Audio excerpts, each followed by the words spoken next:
संयुक्त राज्य अमेरिका और ईरान ने घोषणा की है कि आने वाले कुछ घंटों में आखिरकार शांति समझौते पर हस्ताक्षर किए जाएंगे जो युद्ध को समाप्त करेगा और ईरान के परमाणु कार्यक्रम पर बातचीत के लिए रास्ता खोलेगा।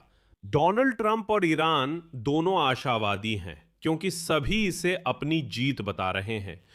इस एपिसोड में हम वस्तुनिष्ठ रूप से देखेंगे कि डोनाल्ड ट्रंप ने ईरान के खिलाफ युद्ध के नतीजे में क्या हासिल किया, आगामी समझौते में अमेरिका को कौन सी छुपी मुश्किलें हो सकती हैं, और अगर समझौता असफल रहा तो अमेरिकी रिपब्लिकन पार्टी पर क्या असर पड़ेगा। कुल मिलाकर हम आपके साथ चर्चा करेंगे कि इस समझौते में क्या है और क्या सबसे महत्वपूर्ण है, और क्या ये उस समझौते से अलग है जो बराक ओबामा ने 2015 में किया था। मेरा नाम ओले कुज़्मिन है, अलेक्सेई पिची, और आइए हम सब मिलकर इस विषय पर चर्चा करें। लेकिन शुरू करने से पहले मैं आपसे अनुरोध करता हूं कि आप इस चैनल को सब्सक्राइब करें, इस एपिसोड को लाइक करें और इस वीडियो के नीचे कोई भी बड़ा सा कमेंट लिखें। मेरे टेलीग्राम चैनल पिची न्यूज को सब्सक्राइब करें, लिंक वीडियो डिस्क्रिप्शन में है। अब सिर्फ डोनाल्ड ट्रंप ही नहीं, ईरानी अधिकारी भी कह रहे हैं कि अमेरिका ईरान समझौता बहुत करीब है, कुछ ही घंटों में इस पर हस्ताक्षर हो जाएंगे। हालांकि यह ध्यान देना जरूरी है कि भले ही आशावाद के ठोस कारण हो, यह अपने आप में कोई शांति समझौता नहीं होगा। यह तो सिर्फ एक बहुत लंबे प्रक्रिया का पहला कदम है। मौजूदा समझौते तक पहुंचना शायद सारी बातचीत का सबसे आसान हिस्सा था, लेकिन आगे जो होगा वो कहीं ज्यादा मुश्किल होने वाला है। चर्चा में आया अस्थायी समझौता मूल रूप से इसमें यह है कि दोनों पक्ष कुछ आसान मुद्दों पर सहमति तक पहुंचेंगे, जैसे कि दोनों तरफ से हार्मुज़ जलडमरू मध्य की नाकाबंदी को समाप्त करना, 60 दिनों की समय सीमा तय करना और जटिल मुद्दों को सुलझाने के लिए एक स्पष्ट एजेंडा बनाना। डोनाल्ड ट्रंप प्रशासन का यह भी दावा है कि ईरान ने कई बहुत बड़ी रियायतों पर सहमति जताई है, लेकिन ईरानी मीडिया प्रारंभिक समझौते का बिल्कुल अलग संस्करण पेश कर रही है। जब तक अंतिम हस्ताक्षरित समझौता नहीं देख लेते, कहना मुश्किल है कि उसमें क्या है। फिर भी आइए कुछ संभावित समस्याओं और उन कारणों पर नजर डालते हैं जिनकी वजह से डोनाल्ड ट्रंप के लिए अमेरिकियों को यह कहना मुश्किल हो सकता है कि उन्होंने सच में जीत हासिल की है। पहली और सबसे बड़ी, सबसे अहम समस्या है ईरान के परमाणु कार्यक्रम को रोकना। यह किसी भी संभावित शांति समझौते का सबसे महत्वपूर्ण पहलू है और यह बेहद जटिल है। ट्रंप प्रशासन का कहना है कि ईरान अपने परमाणु कार्यक्रम को खत्म करने और नए परमाणु हथियार न बनाने पर सहमत है, लेकिन भले ही यह सच हो, यह कैसे होगा और भविष्य में इसकी निगरानी कैसे की जाएगी, इसकी बारीकियां बेहद अहम हैं और ये पहले भी देशों के बीच गंभीर विवाद का कारण बन चुके हैं। मैं याद दिला दूं कि बाइडेन और ट्रंप प्रशासन ने वर्षों तक परमाणु कार्यक्रम पर सहमति बनाने की कोशिश की, लेकिन सफल नहीं हुए। लेकिन सिर्फ इन मुद्दों को सुलझाने में ही यकीनन हफ्तों लग जाएंगे। क्या ईरान अपना परमाणु कार्यक्रम पूरी तरह छोड़ने को तैयार होगा या नागरिक हिस्सा बनाए रखना चाहेगा, या फिर ईरान बस इस बात पर सहमत होगा कि वो यूरेनियम को एक निश्चित स्तर से ऊपर समृद्ध नहीं करेगा जो सैद्धांतिक रूप से हथियार ग्रेड यूरेनियम तक पहुंच को रोक देगा, लेकिन गुप्त रूप से यूरेनियम संवर्धन का जोखिम बना रहेगा। संभवतः दूसरा ही होगा, यानी ईरान का नागरिक परमाणु कार्यक्रम बना रहेगा, लेकिन तेहरान वादा करेगा कि वो किसी भी हालत में यूरेनियम को समृद्ध नहीं करेगा। अगर आप खबरों पर नजर रख रहे थे तो आप जानते हैं कि बिल्कुल ऐसी ही डील शब्द दर शब्द बराक ओबामा ने 2015 में की थी। ईरान ने कहा था कि वो यूरेनियम समृद्ध नहीं करेगा, परमाणु हथियार नहीं बनाएगा, लेकिन नागरिक परमाणु कार्यक्रम जारी रखेगा। लेकिन ट्रंप ने ओबामा की डील छोड़ने का फैसला किया और कहा कि वो इससे बेहतर डील लाएंगे, और खुद को धोखा देना सही नहीं। ट्रंप बार बार इस बात पर जोर देते हैं कि ईरान द्वारा सार्वजनिक रूप से परमाणु हथियार न बनाने का ऐलान अमेरिका के लिए सबसे बड़ी जीत होगी। असल में ईरान कई सालों से कहता है कि वो ऐसा कुछ नहीं कर रहा, इसलिए उनके लिए कहना आसान है कि हम ऐसा नहीं करेंगे, हम वादा करते हैं किसी भी हालत में नहीं। और सबसे बड़ी मुश्किल यह है कि ट्रंप को अमेरिकी जनता को यह समझाना पड़ेगा कि यह समझौता बराक ओबामा की सरकार द्वारा किए गए समझौते से बेहतर कैसे है, क्योंकि वे उसकी अत्यधिक नरमी की लगातार आलोचना करते थे। और उस समझौते में ईरान में यूरेनियम संवर्धन पर प्रतिबंध थे और समझौते के पालन की निगरानी संयुक्त राष्ट्र की परमाणु निगरानी संस्था करती थी। आपको क्या लगता है अब क्या होगा? अब हम फिर से ठीक उसी जगह आ गए हैं। कुछ भी नया नहीं है, लेकिन यही सब कुछ नहीं है। ईरान के पास जो उच्च स्तर का संवर्धित यूरेनियम पहले से है, वो अपने आप में बड़ी समस्याएं पैदा करता है। ट्रंप प्रशासन ने कहा कि ईरान को इसे अमेरिकियों को सौंप देना चाहिए। 1 साल पहले अमेरिका के हवाई हमले के बाद यह अब गहराई में छिपा है। ट्रंप ने बार बार और काफी स्पष्ट रूप से इस संभावना का संकेत दिया है कि अमेरिका को अंततः यह सामग्री शायद न मिले। हालांकि शुरू में वो चिल्ला रहा था कि हम इन्हें जरूर ले लेंगे। उसने ये विचार रखा कि अमेरिकी सेना बस, जैसा कि कहते हैं, इन परमाणु ठिकानों को सील कर सकती है और उन पर लगातार निगरानी रख सकती है। मतलब आप समझ सकते हैं, है ना? सालों दशकों तक अंतरिक्ष से इन ठिकानों पर नजर रखनी होगी कि ईरानी फिर से उन्हें खोदने की कोशिश ना करें।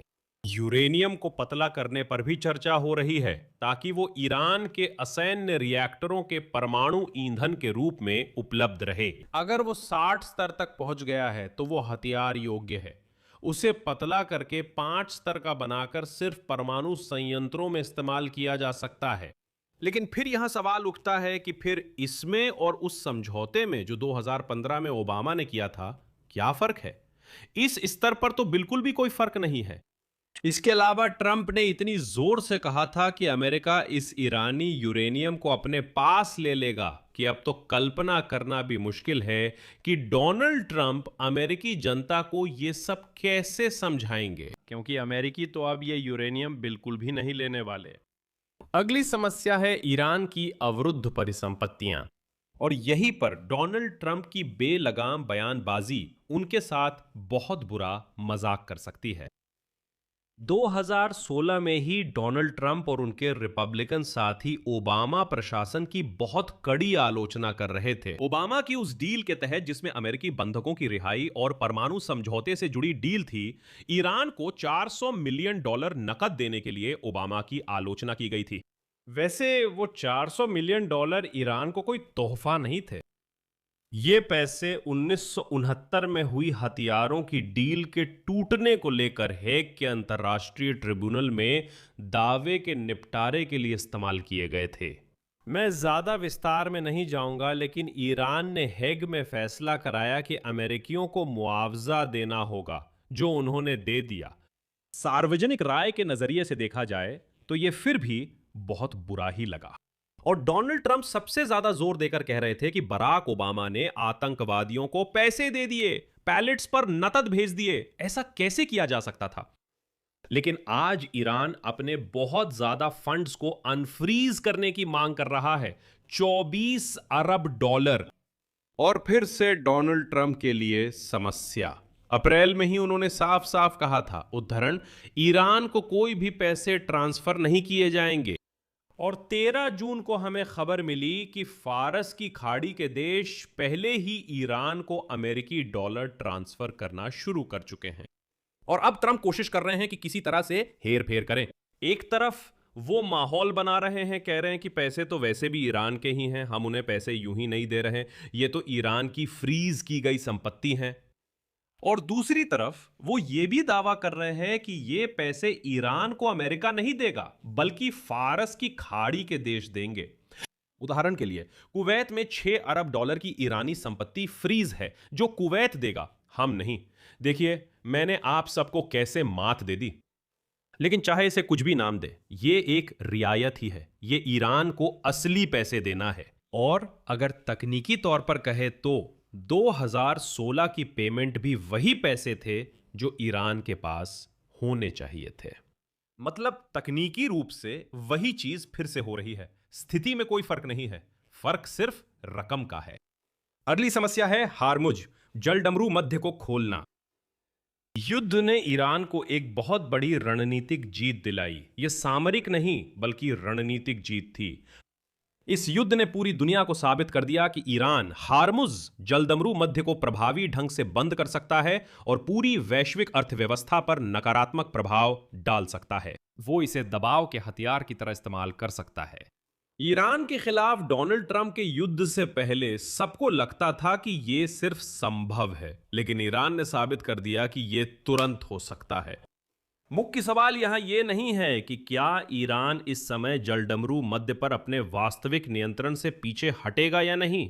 ट्रंप प्रशासन जरूर इसकी मांग करेगा और शायद बातचीत में ईरान मान जाएगा, कहेगा ठीक है, हम फिलहाल हार्मुज जलडमरू मध्य खोल देंगे, कोई दिक्कत नहीं। सवाल यह है कि समझौता आखिरकार भविष्य में ईरान की जलडमरू मध्य को नियंत्रित करने की क्षमता की समस्या को कैसे हल करेगा।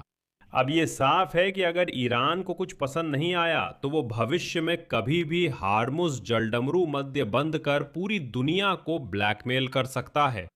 इसलिए अगर इस मुद्दे पर ध्यान नहीं दिया गया और बाकी समझौता बराक ओबामा की परमाणु डील जैसा ही रहा, तो डोनाल्ड ट्रंप के आलोचकों के लिए यह कहना बहुत आसान होगा कि यह अब तक की सबसे खराब डील है जो की जा सकती थी।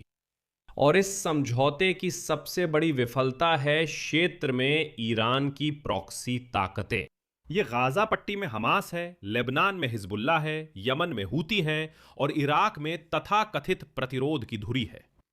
युद्ध की शुरुआत में ही 28 फरवरी को डोनाल्ड ट्रंप ने जोरदार और सार्वजनिक रूप से कहा था कि उनके सबसे महत्वपूर्ण लक्ष्यों में से एक ये सुनिश्चित करना है कि ईरान अब अपनी कठपुतली समूहों को फंड ना कर सके, जैसे कि हमास या हिजबुल्लाह। लेकिन ध्यान दे, अब ट्रंप नहीं, ना ही उनकी पूरी टीम अब तो इस बारे में कोई याद भी नहीं करता। न जाने क्यों अब कोई भी प्रॉक्सी ताकतों की बात नहीं करता। इसके अलावा ऐसा लगता है कि ईरान अपनी मिसाइल और ड्रोन कार्यक्रम को बनाए हुए है। इसका मतलब है कि वो आगे भी पूरे क्षेत्र को धमकी देता रहेगा। आखिरकार हमारे पास क्या है?